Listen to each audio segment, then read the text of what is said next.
ఉత్తరాంధ్రలో పెద్ద ఎత్తున భూములు కొట్టేసిన బినామీల పేర్ల మీద పెట్టుకున్న వైసీపీ నేతలు జగన్ రెడ్డి దోపిడీకి సహకరించి తాము కూడా తలాపాపం తిలాపిడికెడు అన్న వారి పరిస్థితి అత్యంత ఘోరంగా ఉంది. విశాఖ శివారులో ఇలా భూముల్ని వందల ఎకరాలు కొంతమంది వైసీపీ నేతలు అప్పటి ఐఏఎస్ అధికారుల బినామీల పేర్ల మీద కొనుగోలు చేశారు. ఇప్పుడు ప్రభుత్వం కొన్ని భూములను పారిశ్రామిక అవసరాల కోసం తీసుకుంటోంది. అందుకే బినామీలు విలవిల్లాడుతున్నారు. కోర్టులో తప్పుడు పిటిషన్లు వేస్తున్నారు.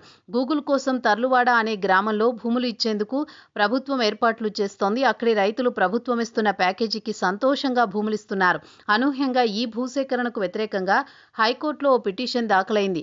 అధికారులు ఆశ్చర్యపోయి ఆయా రైతులను సంప్రదిస్తే తమకు తెలియదని చెబుతున్నారు. పిటిషన్ వేసినట్లుగా చెబుతున్న వారిలో ఓ చనిపోయిన రైతు పేరు కూడా ఉంది. దాంతో అసలు విషయం అర్థమైపోయింది. వైసీపీ అధికారంలో ఉన్నప్పుడు కీలక స్థానంలో పనిచేసిన ఐఏఎస్ ఒకరు అక్కడ డి పట్టా భూములు కొనేందుకు ఒప్పందాలు చేసుకున్నారు. కానీ పూర్తిగా డబ్బులు చెల్లించలేదు.